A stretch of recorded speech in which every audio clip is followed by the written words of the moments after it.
Tracking time in Asana helps monitor how long tasks and projects take to complete, which is essential for productivity and project management. While Asana doesn't have a built-in tracking feature, you can integrate third-party tools or use manual methods. Use time tracking integrations. Integrate Asana with time tracking apps like Toggle, Clockify, Harvest, or EverHour. Go to Apps and Integrations in Asana or the specific time tracking tool. Connect the tool to your Asana account. Once integrated, you will see a time tracker button within Asana tasks, allowing you to start and stop time for each task. The integration logs track time directly into detailed reports. Manually track time. Add a custom field labeled Time Spent in your Asana project. Team members can manually input the time taken to complete tasks as hours or minutes. Analyze time reports.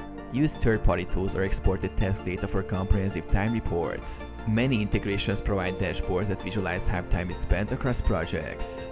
Best practices. Encourage your team to log time consistently.